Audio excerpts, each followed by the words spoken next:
Tout semble drôle quand tu es une hyène géante, Pachycrocuta. Si tu veux te représenter à quoi ressemblaient les animaux des temps anciens, imagine-les bien plus gros, avec des dents plus longues et plus pointues. Et c'est déjà pas mal. C'est qu'il fallait être une bête puissante pour survivre à une époque où tout ton entourage était de taille 5XL. Cette hyène mesurait jusqu'à 1 mètre de haut pour un poids de 180 kg. C'est à peu près la taille d'un lion moderne et environ 3 fois plus que celle de la hyène d'aujourd'hui.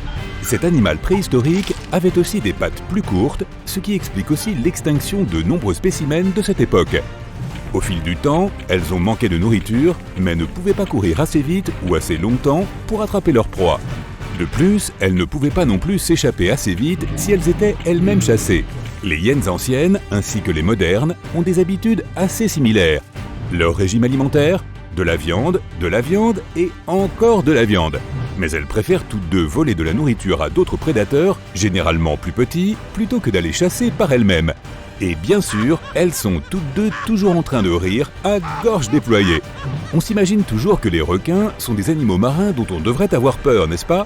Mais pas les baleines, qui semblent plutôt inoffensives, qui mangent tranquillement leur plancton, qui projettent de l'eau par le trou qu'elles ont sur le dos, et tout ça. Bien sûr, elles peuvent être un peu maladroites de temps en temps et renverser un bateau. Quoi qu'il en soit, elles ne sont pas très portées sur la chasse aux humains. Eh bien, si nous vivions à l'époque de cette baleine de 15 mètres et 50 tonnes, Léviathan, disons simplement qu'aller à la plage ne serait pas vraiment la même expérience. La bête pesait l'équivalent de 6 éléphants et était plus longue qu'un camion. Elle avait des dents plus longues que ta paume et un instinct de chasse assez prononcé. Elle s'en prenait donc à tous les animaux marins, y compris les autres baleines. Son seul rival était le mégalodon, le requin le plus grand et le plus effrayant qui ait jamais vécu sur notre planète. Bien sûr, cette liste est pleine d'animaux géants et dangereux aux dents extra tranchantes, et on est plutôt rassuré qu'ils aient disparu. Mais il y a aussi un proche parent d'un être humain ici. Bonjour, cher... cousin éloigné, Paranthropus. Notre cousin P avait un gros cerveau, en tout cas pour l'époque, et de bons réflexes. C'est pourquoi il pouvait se défendre contre des créatures plus grosses et moins malines qui le poursuivaient.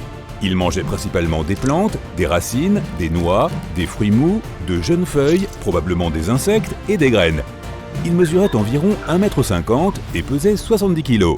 Il n'était pas si grand que ça par rapport à d'autres mammifères préhistoriques, mais tout de même assez gros pour survivre à ces temps difficiles. Bien joué, P. Le suivant est un mammifère préhistorique, Gorgonopsia, ou plutôt un croisement entre un mammifère et un reptile, avec bien sûr de très grandes dents en forme de sabre de 13 cm, un crâne de 45 cm de long et la taille d'un ours moderne. À ses débuts, il était relativement petit, pas plus gros qu'un chien. Mais au bout d'un moment, l'évolution a fait son œuvre et l'a transformé en l'un des plus grands carnivores de son époque il y a plus de 250 millions d'années.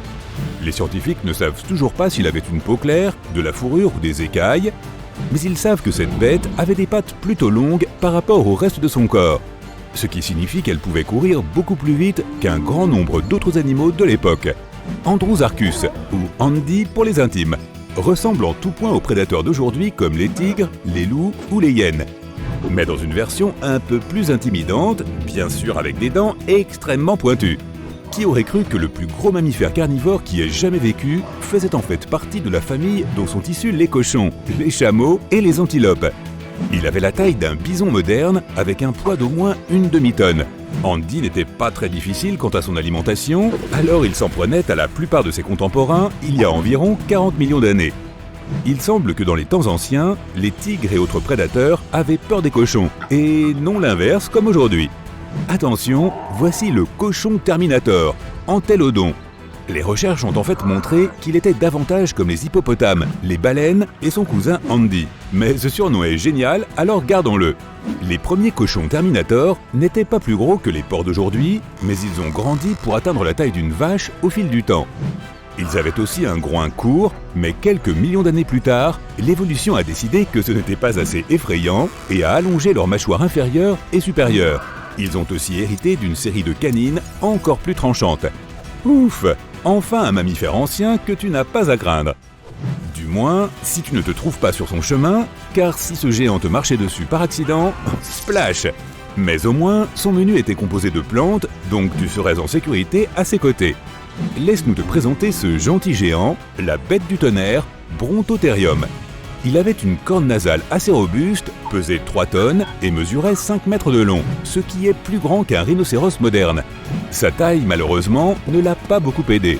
Andy était toujours en train de le chasser, lui et ses compagnons.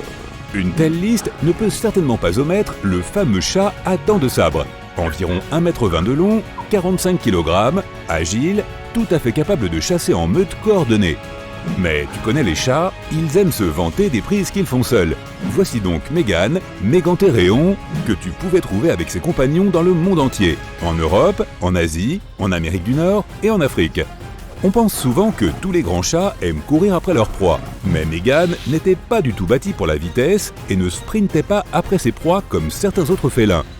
Non, elle préférait attendre que sa proie se rapproche. Elle choisissait un bon endroit, grimpait dans un grand arbre, se cachait et se reposait. Au bout d'un moment, d'innocents herbivores s'approchaient pour boire et bim, surprise, Mégane était déjà à terre. Son style de chasse ressemblait à ce que l'on peut observer chez les léopards modernes. Les dents étaient son arme principale. Il fallait faire attention à ses grosses canines supérieures. Maintenant, enfin un nom relativement facile à prononcer, l'Arctodus. Cette bête pouvait courir jusqu'à 65 km/h. Après avoir coincé sa proie, l'ours géant se dressait de toute sa hauteur, 4 mètres, pour que le pauvre animal sache que son sort était scellé. Les ours des cavernes préfèrent généralement les végétaux, mais pour cet ours géant, la viande avait bien meilleur goût. Il aimait chasser et ramasser ce que les autres prédateurs laissaient derrière eux. Voici maintenant Léo, le lion préhistorique. Thylacoleo, 1,50 m de long, 90 kg, des mâchoires incroyablement puissantes, des dents pointues, de longues griffes rétractables, un corps musclé, une belle peluche. Il avait aussi une queue étonnamment puissante. Léo vient en réalité du continent australien où vivaient les kangourous ancestraux, qui avaient aussi une queue assez forte pour s'équilibrer. En parlant de kangourous, voici une petite surprise. Les racines de Léo. On pourrait croire que les kangourous, les koalas et les wombats géants ont toujours existé pour mener une vie paisible jusqu'à ce qu'ils deviennent le petit déjeuner de quelqu'un d'autre. Mais leur famille a donc abrité un animal qui ressemblait à un tigre à dents de sabre, avec de plus grandes dents. Bien joué Léo, tu as brisé les stéréotypes. Léo était quasiment au sommet de la chaîne alimentaire à son époque, même s'il avait un rival assez fort, un varan géant, Mégalania, ou même un crocodile géant, Quinquana.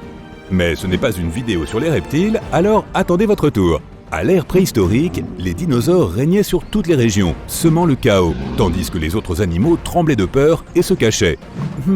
Pas si vite, messieurs les dinos. Voici Monsieur R, Répénomamus, un mammifère mystérieux qui a décidé de tenir tête aux autorités. Il est apparu il y a 130 millions d'années, ressemblait à un blaireau et mesurait 1 mètre de long.